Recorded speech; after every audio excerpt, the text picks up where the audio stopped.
Trying to get chopped up, cleaned up, man. There's no better place in the world to go but here. Chop it up. Stud angles again, man. Hog South heavy, baby. Yes, ma'am. What's up with you, man? Yeah, just hanging. Kids are gone with the wife. They went to Orlando, Disney World. They need a vacation, get out the house, man. But it's you know, in that big ass house, it's kind of it's quiet. Yeah, it's the quiet. East Wing, West Wing. Yeah. What you talking about? Yeah, man. So they down in Orlando, huh? Yeah, they vacation. Yeah, vacation. my mom-in-law, she got like a little timeshare and stuff, so. Oh, that's nice. Took them down there. Yeah, they went to C.I.U.B last night or yesterday. Yeah. Going to Disney World today.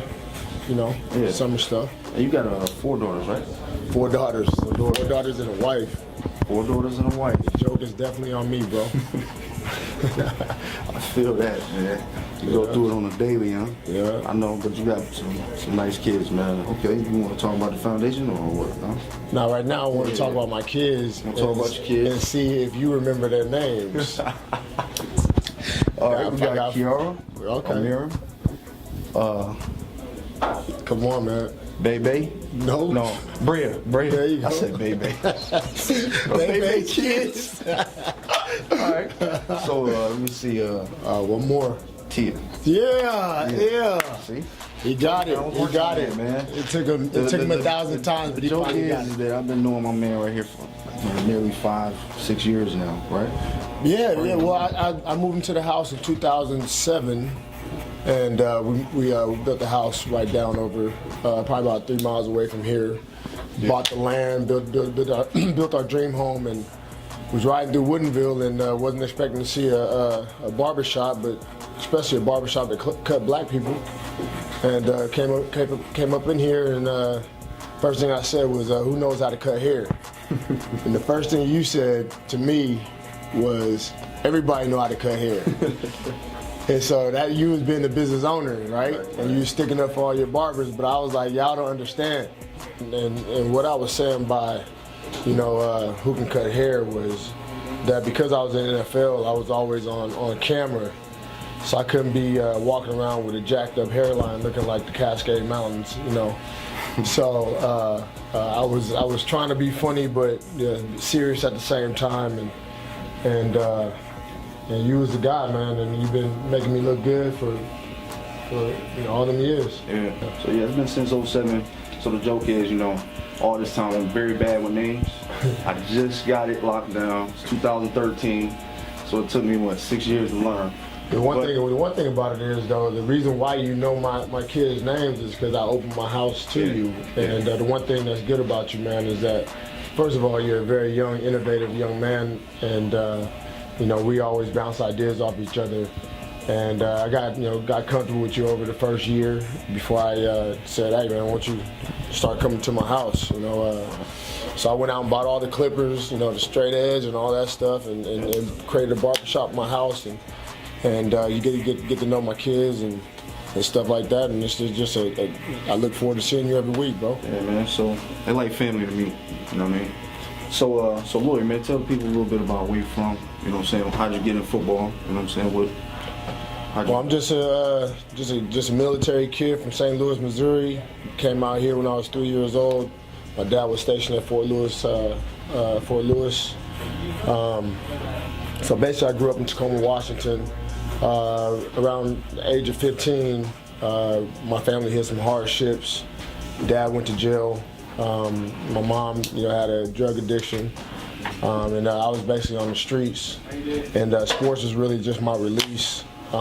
People didn't understand and know that I was living in the streets of Tacoma, like literally, from house to house, you know, friends' house to house, and you know, going in their house when their parents went to bed. And just because I was a good athlete, they thought everything was good. But through a lot of prayer and stuff, man, I got with a good family. It was actually my best friend's family took me in, came and wore the state, and was able to just live a normal life and you know, excelled in sports and stuff like that. My mom and my dad, you know, ultimately got better through the grace of God, and you know, just, you know, through my achievements on in the classroom and on the field, man, landed me a full ride scholarship at the University of Washington, where I played football and baseball.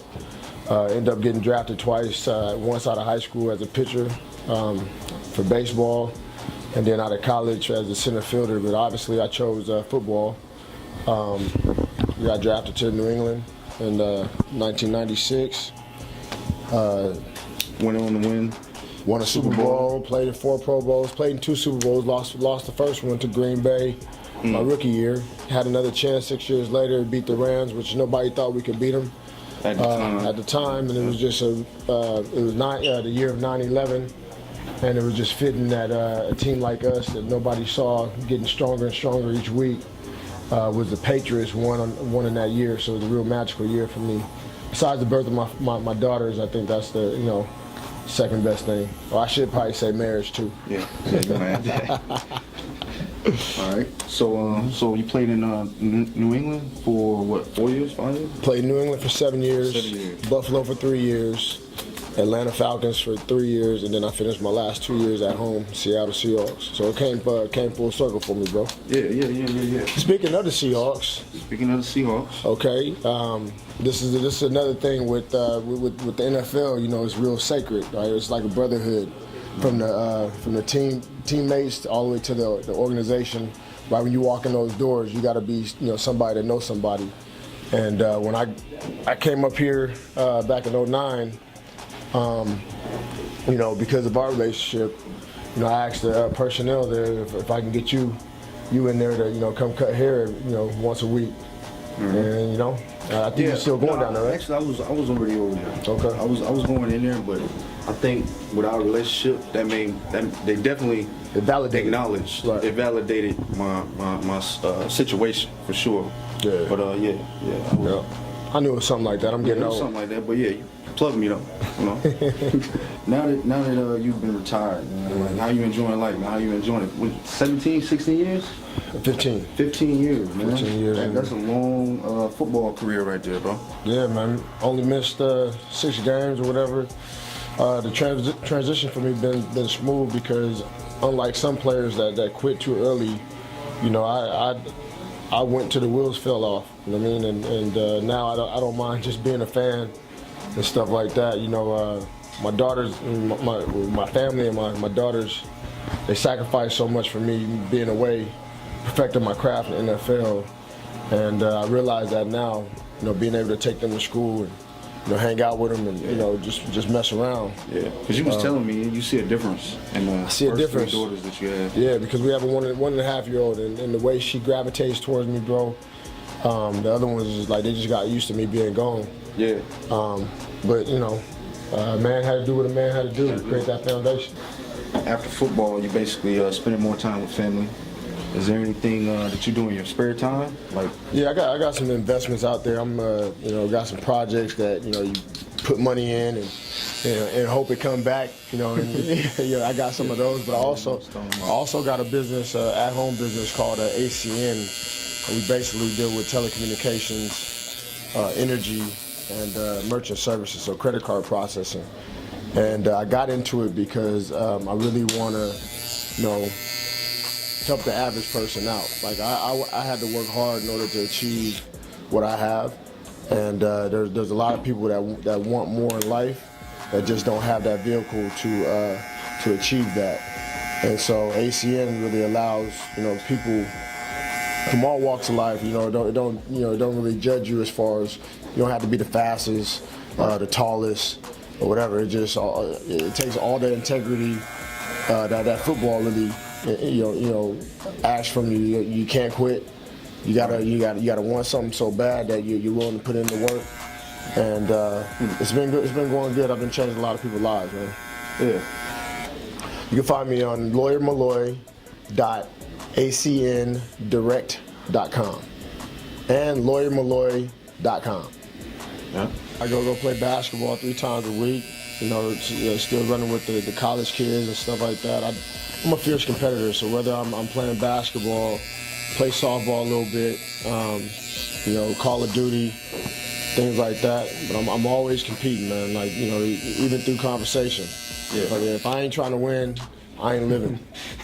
So it's real easy to debate with you. That's right. This is not many of my clients do this, but I'm gonna get a close up on his razor. It's a $200 razor. It's just it's a lifetime razor though. You know what I'm saying? Customized the way you want. We really don't ever talk when the razor's on. No, I hold my breath the whole time. I'm like the Klondike commercial. We don't.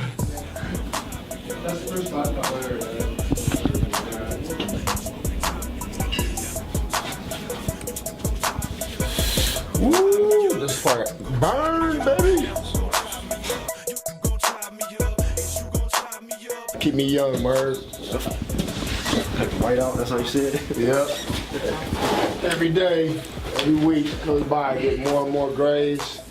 And so every year, every week, every day, my haircuts get lower and lower and lower. Just try to keep that youth. It's not helping though. Appreciate you, man. How about you, man? All right, cool. Always good to see you, man. True, guys. We all certified raw. I know you heard about us. And if you ain't shit, I promise you gon' learn about us. Cause everything we do on point in this establishment. We all about the business and we keep it sharp as javelins.